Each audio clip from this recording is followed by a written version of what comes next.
Happening now on Grid Tonight. Callum Ilott and Juncos Hollinger Racing have parted ways. Is this divorce the best in a relationship that's been deteriorating for months and months now? Ford Performance will enter the Mustang Dark Horse next year in the NASCAR Cup Series. Will a new body help them win more than 8 races in 2024? Hello to all of us watching here in the United States and around the world. Welcome to Grid Tonight, your weekly motorsports news program. I'm Kobe Lambert from the Podium Finish. With me tonight, welcome back Joshua Birch and Matt White from Grid Endurance Performance Index. We encourage everyone to comment in the chat below, ask questions, and consider supporting us through Super Chat. Now, Josh, take it away with our top story this evening. Yes, hello everybody. Pleasure to be back as well. So, after bringing Agustin Canapino back for another year, Juncos Hollinger Racing and Callum Ilott have come to a mutual agreement to part ways effective immediately. Although Ilott had insisted he'd be back in the number 77 Chevrolet in 2024, there were ongoing questions about funding and the deteriorating relationship between the driver and team. Twice this year on Grid Tonight, we've reported on the incidents involving Ilott and Canapino on track that led to Canapino fans attacking Ilott on social media. Then Ilott received very little support from the team when he needed the whole organisation to speak out strongly against this behaviour and have his back. Team co-owner Richard Juncos as well Ricardo Juncos, glasses. Ricardo Juncos said there's mixed emotions to see Ilott go and praised his immense talent, photo courtesy of Juncos Hollinger Racing. Yeah, and there's a statement that Callum Ilott released saying, "My time at Juncos Hollinger Racing has come to an end. I would like to thank all the incredibly hardworking individuals within JHR for their huge effort and support since I joined them for the final 3 races in 2021.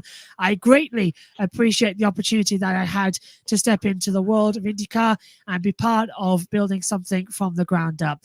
I wish them all the best for the future. As my future, my eyes are fully fixed on 2024 and the journey that follows."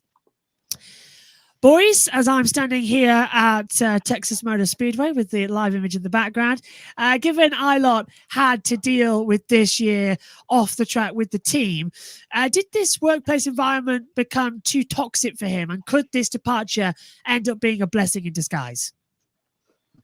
Yeah, and also in the video description below, if you want to know more about this fallout between Callum Ilott and Juncos Hollinger Racing, please visit racer.com and read Marshall Pruitt's in-depth article. I highly encourage you to read it because he really gets all the juicy details in the meat of this situation. And after reading the article, I'm sure you all agree with everything I'm about to say, that absolutely this workplace was way too toxic for Callum Ilott to continue. And as you mentioned, Josh, we already talked about this on the air earlier this year twice, including just several weeks ago after the IndyCar finale at Laguna Seca, when we were talking about all the online hate that he was receiving from the Canapino fans and all of that, and then flashback to Long Beach, and then Marshall Pruitt brings up this situation about what happened during the month of May with Callum Ilott's car for Indianapolis 500 qualifying. Yeah, we knew they went to a different chassis, but what we didn't know, the details that Marshall graciously shared with us, is that Callum basically had to get on his hands and knees and beg the team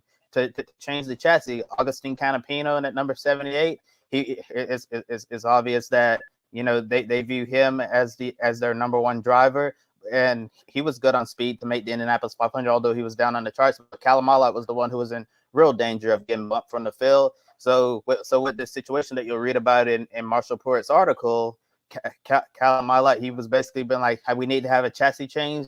Ricardo Juncos and the team refused until they finally gave in. They changed the chassis, and boom, Callum Ilott ended up making the race and getting a good finish, driving through the field in the Indianapolis 500. It's a shame, that you have to, work so hard to try to get your team to do something like that, and for them to trust you and give you the tools that you need to make the race and to have a great run and all of that. Yeah, so this situation from the team, as we mentioned, been deteriorating for months and months now. And it's just super unfortunate that this didn't work out, because I thought Ilott and this team had a lot of potential to grow together. But unfortunately, as we've seen with the team putting out these weak statements and defending their driver against all this online abuse from the Canapino fans who blamed him for Long Beach and blamed him for what happened at Laguna Seca towards the end of the race, I obviously felt like the team should have done more to defend him, but they certainly did, and And long term, this could be a blessing in disguise for Ilott because of how toxic this culture has gotten. But right now, I think the time, and I know we're going to talk about this in a little bit, but the timing was absolutely horrendous here because most of the IndyCar seats are taken up, and there's not many places for Callum Ilott to move around. If it gotten released by the team sooner, maybe he would have found a ride. But right now, it's truly uncertain if we're going to be able to see him racing IndyCar full time in 2024. To use a well-used NASCAR quote, the timing of this could not have been any worse for Callum Ilott. It's so sad that this has transpired the way it has.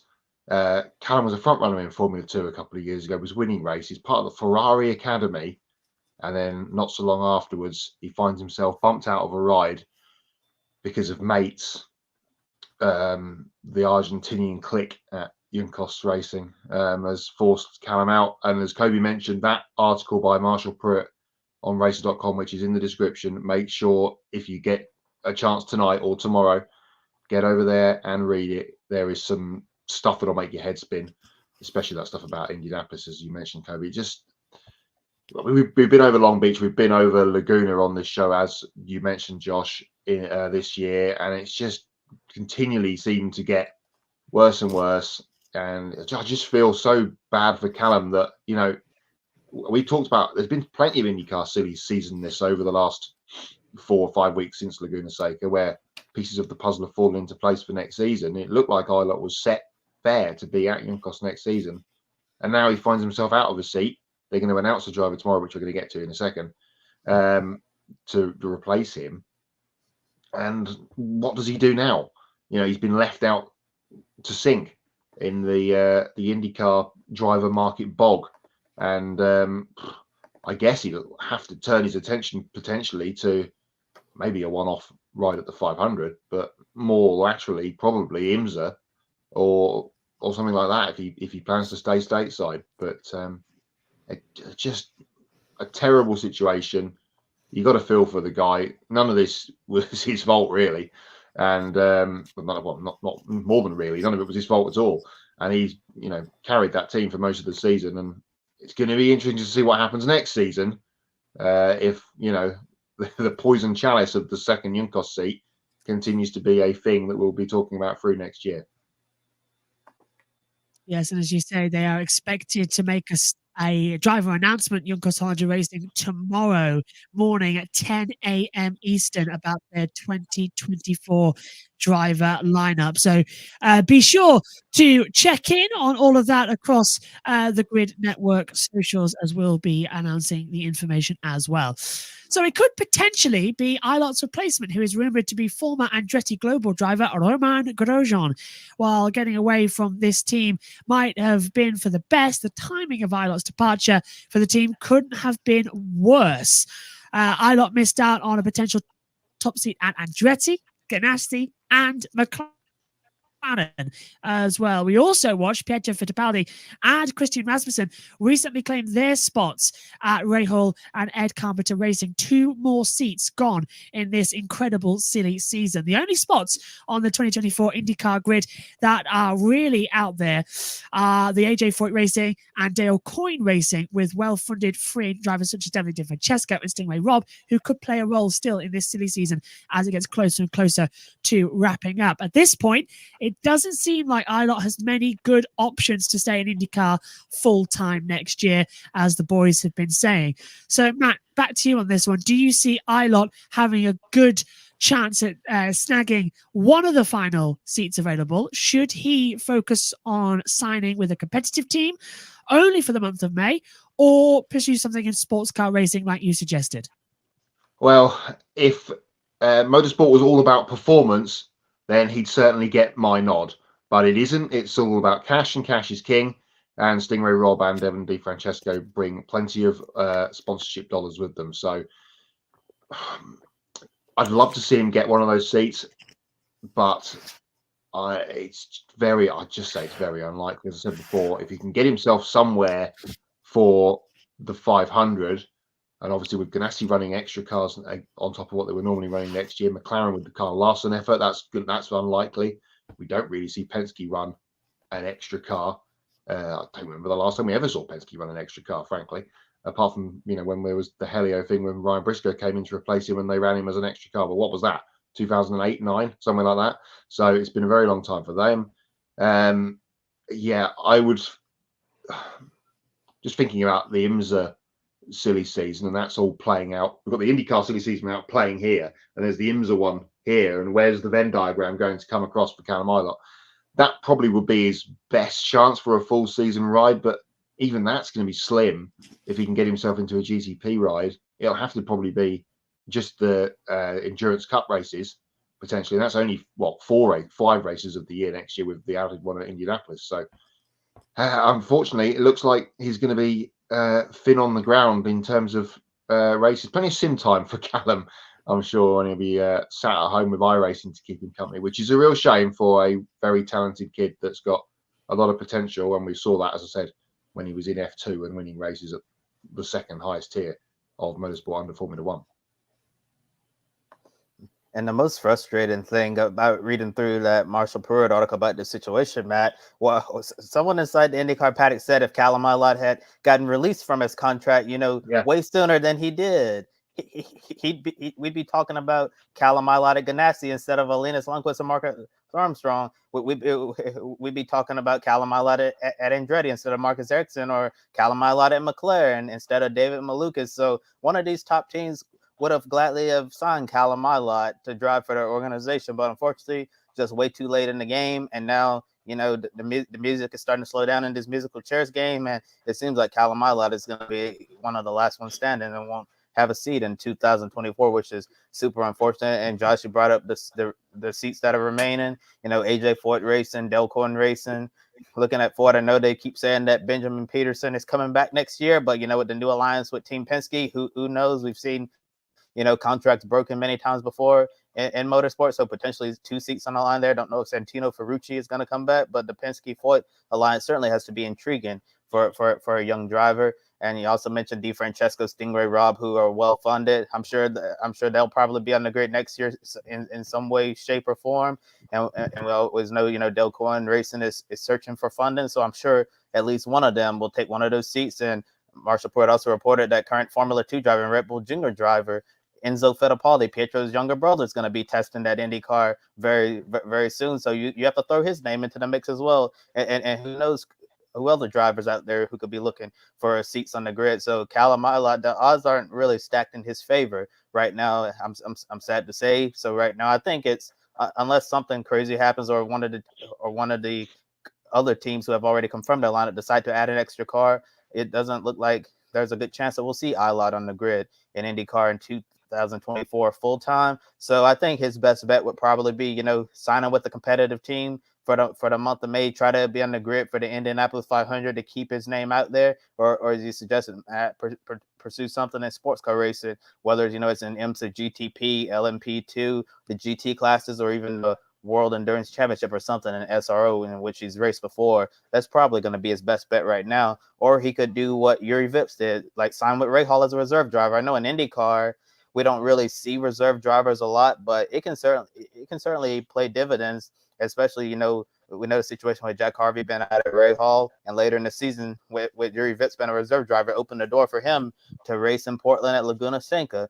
Maybe we could see Callum Ilott join a team as a reserve driver. And we all know open wheel racing is extremely dangerous, and we don't want anyone to get hurt, but it's certainly possible, especially, when you race at a high-speed oval like the Indianapolis Motor Speedway. Saw Steph Wilson get hurt. If one of the full-time drivers, we don't want this to happen, but if one of them were to get hurt and Callum Ilott is signed as a reserve driver, you can just plug him in right there, and he can get some races under his belt in a good IndyCar, a better car than what he had at Juncos Hollinger Racing. So maybe that could be an option for him to explore. But all in all, this is extremely disappointing to see a very talented young driver who could potentially be on the sidelines when he should be racing full-time in this series next year in a good seat.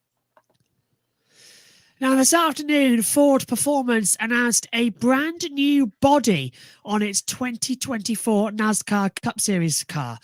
Now, they'll be using the Ford Mustang Dark Horse, which is the 7th generation Mustang We'll see the Mustang Dark Horse debut on February 4th, 2024 in the Busch Light Clash at the LA Coliseum. Now, Ford hopes the new car will be an improvement over the 2023 Mustang that has won 8 of the 35 races so far, leading into this weekend's season finale at Phoenix Raceway. This includes 2 wins in the first 21 races, with 3 wins apiece for Chris Buescher and Ryan Blaney. Then each one for Joey Logano and Michael McDowell, leading into the 36th and final race, the photo courtesy there of Ford Performance. Matt, with Ford struggling to match Chevrolet and Toyota in wins, was this a necessary change to improve performance across the board? And do you anticipate that they'll have to sacrifice some of their advantages on the super speedways in 2024? It's weird, isn't it? Because no one's really been talking about Ford as an entity through this Cup Series season. We had that little spell where Buescher had a little run of wins. Blaney got his win in earlier on in the season, and of course won at the weekend at Martinsville. Yet we go to Phoenix this weekend, and apart from the guy on the wall behind me, lots of people thinking Ryan Blaney might win the championship in a Ford.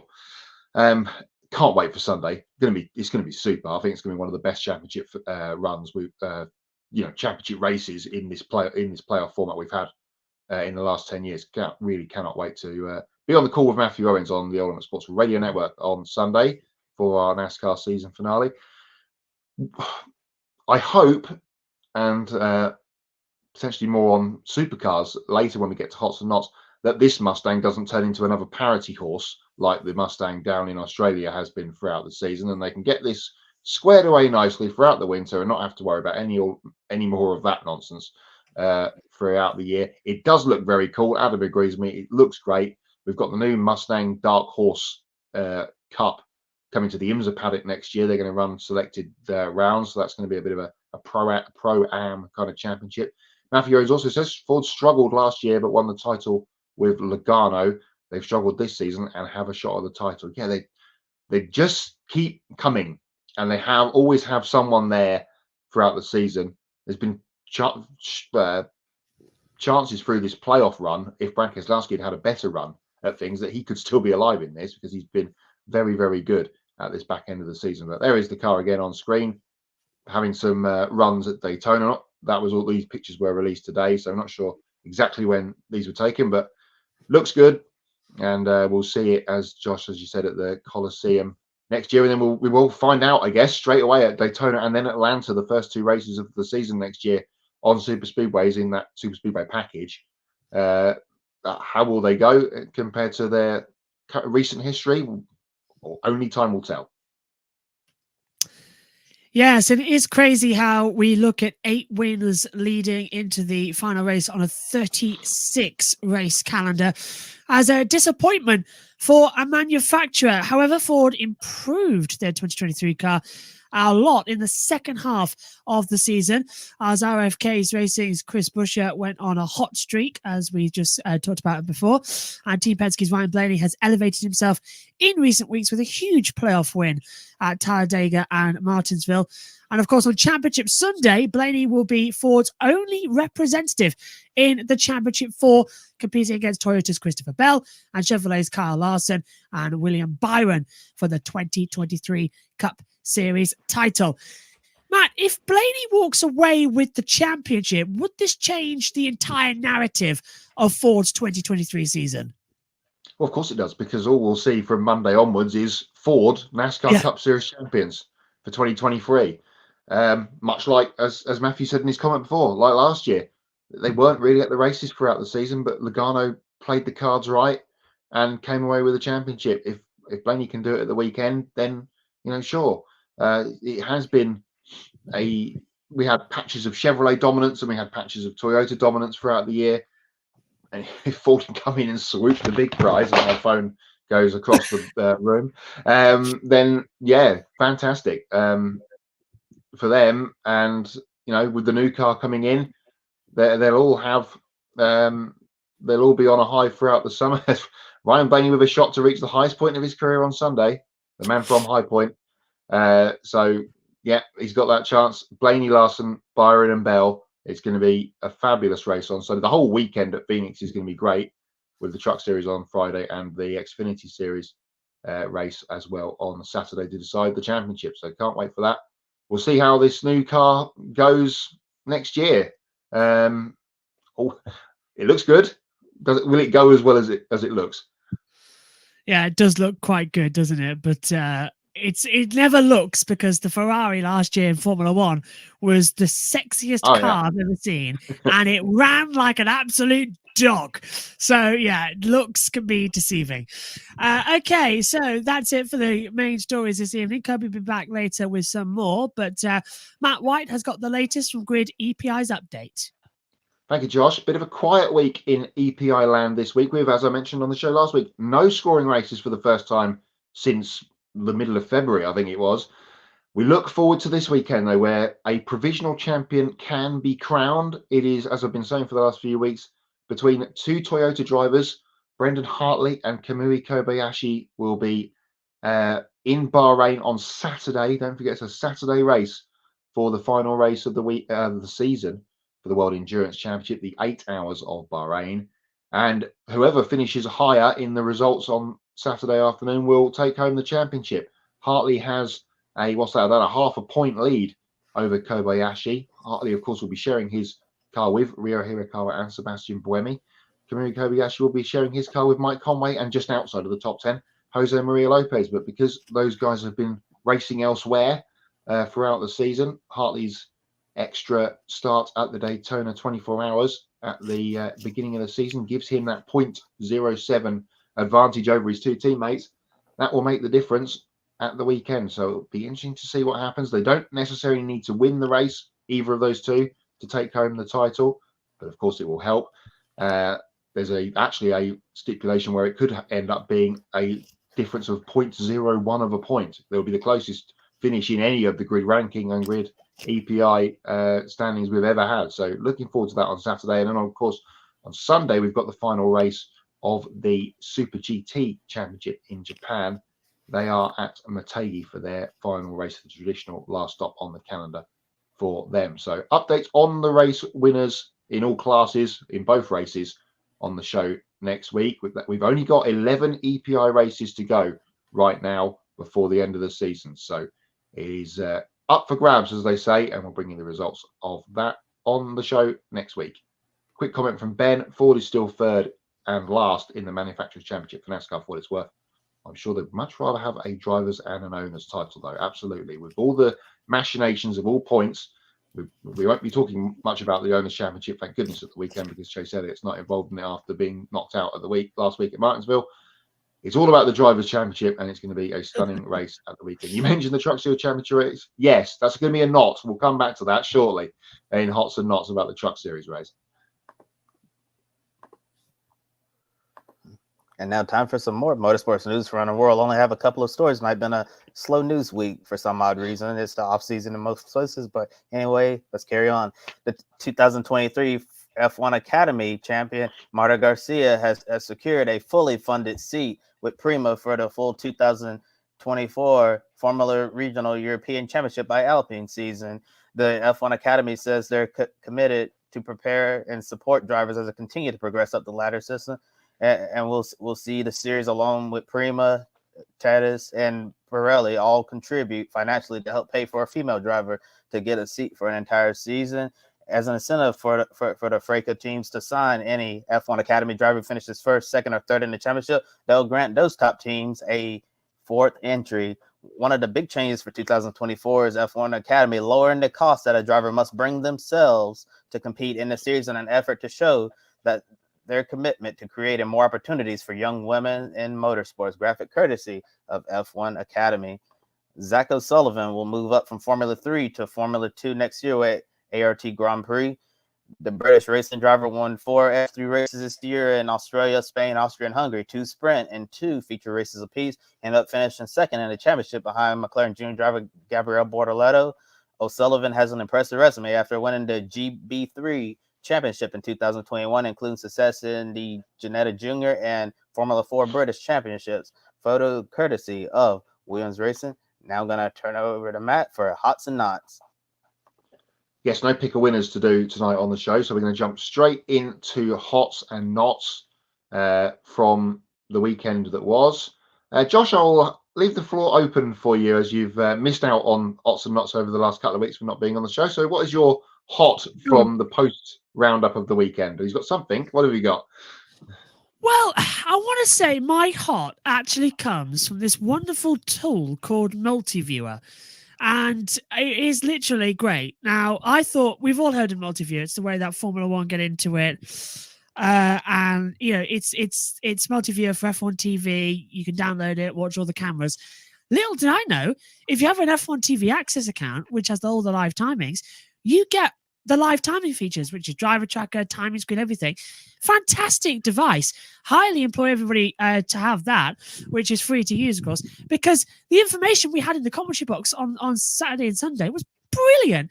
Megan literally sat in the commentary box, and through it all, she wrote these 2 little pages down here. Look, I'll have them up to the screen with her scruffy handwriting during the race. But with it, she was seeing all the transcripts from the team radios of all the drivers, Nice. and she knew that both the Haas cars were having problems with their tyres. And lo and behold, the severe suspension of Magnussen failed and the red flag came out. So it was a brilliant device, and we could hear all the radio, we could even see speed, throttle, brake appliances, DRS, everything. So Multiviewer, top tier tip to have an F1 race. Use those timing screens. They are fantastic and massively customizable. Way better than F1. So that is definitely my absolute hot of the week. Multiviewer is amazing. Second hot, what a great race we had in Mexico. Thoroughly good race, I thought. Yes, we had Max dominating, but the strategy was still there. Then we had everything coming in as well with Ferrari and Mercedes coming in. And it was quite good. I enjoyed it. I enjoyed Mexico an awful lot, and I've been having a bad couple of weeks, so that got me through it. Did we have MotoGP? I can't even remember. Thailand. Thailand, yeah. Oh, Thailand. Well, yeah, it's been so much I can't even remember. Thailand was epic. Bagnaia on the last lap, trying to go 3-way around the outside. Pitch perfect, didn't work. Martin doing a double, championship fight back on, and I'm going to look forward to that for the end of the year. So they're my couple of hots, Matthew. It's been the MotoGP championship has been on and off more times than this jumper has been on and off of me this week. It's just crazy, isn't it? I'm still weeks behind. I've got Motegi next up to watch. Just finished watching the Indian stuff this week. Yes, why is Josh at Texas, Matthew? He's right, because yeah, well, maybe you have got access to the destroy the track button, which everyone's hoping that TMS will do. But that is live behind. Yeah. That is the scene right now in Fort Worth behind Josh, and it looks like a lovely day down there in. It's quite sunny, yeah. I think it's something like 1:30 in the afternoon. You can see the sun over here looking quite good. Lovely grass here as well. A few things going on in the paddock though. That's quite interesting to see. But yeah, should I just do a weather? Should I just walk back and do a weather guide? Yeah, because look, a few things coming in from the paddock here. A couple of people in pit lane, and this is live. So we might even see some cars going around at the bottom by the end of the program. That is live at Texas right now. We'll have to try and use that if we can next season when we've got going on. Before I get to my hots, Adam says, hanging with Josh for Mexico at the weekend, supercars on the Gold Coast, David Reynolds snapping a 5-year winless streak. More of that to come in a moment. Week full of knots with RCR. More to come of that, Ben, in a moment. Checo's disastrous home race. More to come of that at the moment. And the Auto Club Speedway demolition. Hot, though, because I'm behind, as we all know. Mexico may have been good. I've still got Kota to watch. Thailand may have been good. I've still got Japan, Indonesia, Australia. But what I did watch at the weekend was that it was I thought it was a really good race at Martinsville on Sunday for the Cup race. It played out properly. There was no stupidness at the end like we saw on Saturday. Get to that in a minute in knots. Thought it was a really good race. And as I tweeted, posted, whatever we're calling it now, yesterday, I'm halfway through the Gold Coast stuff, and the Cam Waters versus Shane Van Gisbergen race on Saturday on the Gold Coast was the race of the year that I've seen so far. And I'm almost at 700 races now that I've watched this year. I'm a couple away from getting to 700, which is just silly, isn't it, really? let's go to the flip side. There sound like there might be plenty of knots. You can open the floor. Mexico. Specifically, Mexican fans. 1, do not boo Charles Leclerc. What did he do?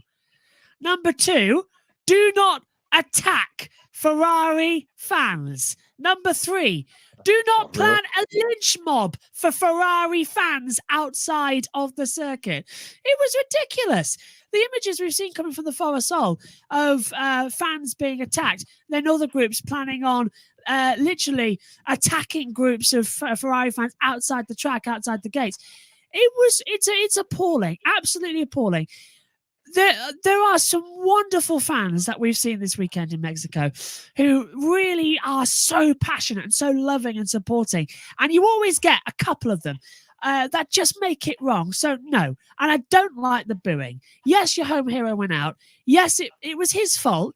No, it wasn't Charles Leclerc's fault. Completely ridiculous. And it really got under my skin, that, because in the world at the moment, you've just got to be kind and you've just got to have a bit of thing like, it is a sporting event. As I said in the commentary on Sunday, this is a world championship that we are watching. We are privileged to watch. It doesn't affect us in any way. The only people this affects is the people who work in the sport, i.e. not even the broadcasters. The only thing that it affects is Red Bull and Ferrari. That's it. That is it. Nobody else should be bothered. You can feel like, oh no, that's so disappointing. Oh, nuts. But no need for violence. So yeah, that's my huge knot from the week. Second knot, Lance Stroll. Just going to go on a theme there. Third Standing knot. Yeah, standing knot. Third knot, Will Buxton and Alberto Furiga as well. Just like, if you've got something to say it. I've broken news. Yeah. I've broken news. Yeah, go on. I've got an F1 rumor, but I can't tell you what it is. Hey, listen, I got told last year that Sebastian Vettel was retiring from Formula One, and I literally said it the next day. I said it that day on the stream. I said it right here on the Grid Network. I said, he's leaving. I've just been told. And that was after Imola last year. I was, round 2? So, yeah. And it didn't happen until Hungary, so, yeah. Yeah. Oh, it's just so annoying. So, yeah, that was my big knot. I don't think I've got one from MotoGP this weekend. They're actually all right. Yeah, sounded like MotoGP was very good. Yeah, I haven't seen the Grand Prix from the weekend because I'm still not the same type as NASCAR, and that was far more important. Considering there's still a championship to battle for there. But from the pictures I've seen, they're doing 200 kilometers an hour. One pulls in front of the other and decides to stop. Yes? Yeah, that's the guy behind's fault, clearly. If that was on the road, that would be the guy behind's fault. He's just run straight into the back of him, unabated speed. Yes, I saw the tweets and things about Leclerc being booed on the podium, which it's just not on. I know, but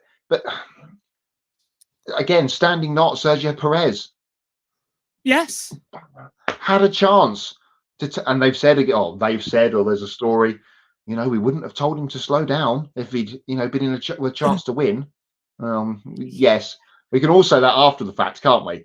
I saw that story doing the rounds today on Autosport or Motorsport.com, whichever one it was.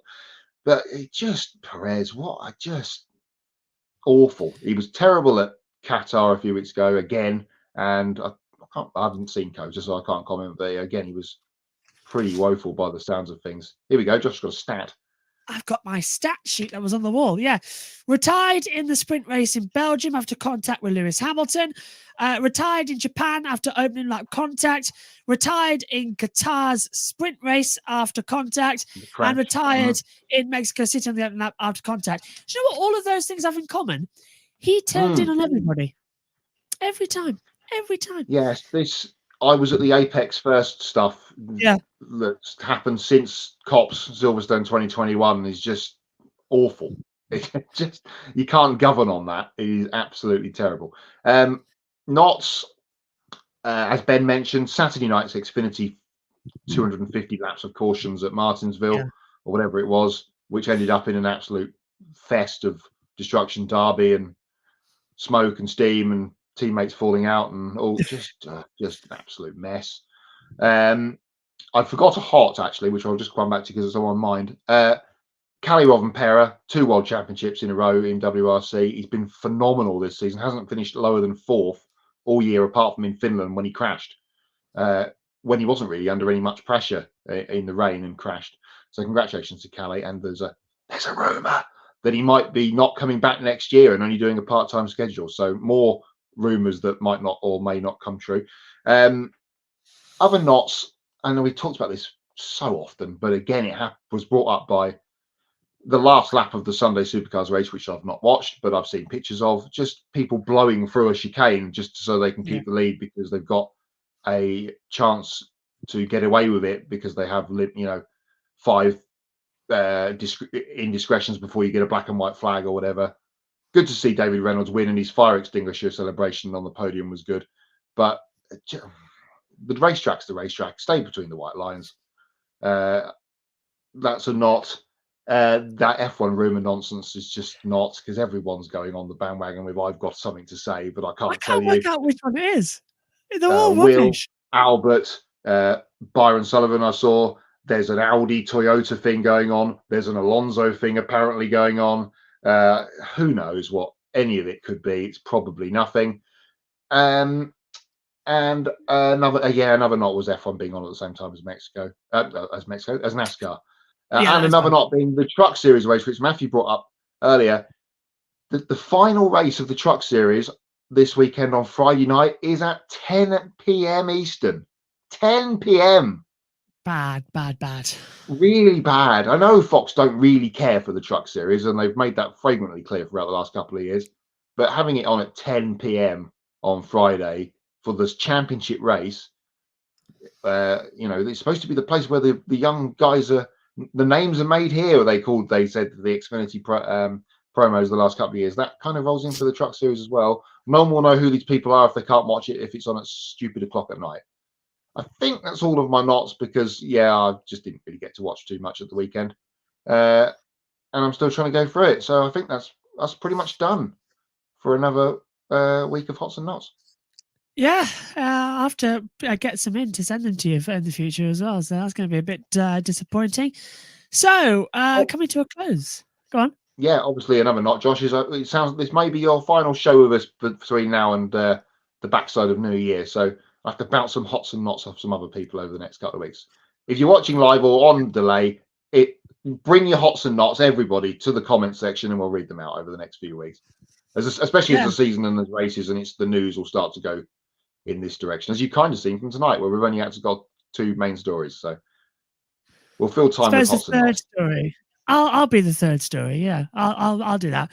Actually, I'm going to make a request. Kobe, can you put me full screen actually for a second, please? Thank you very much, my friend.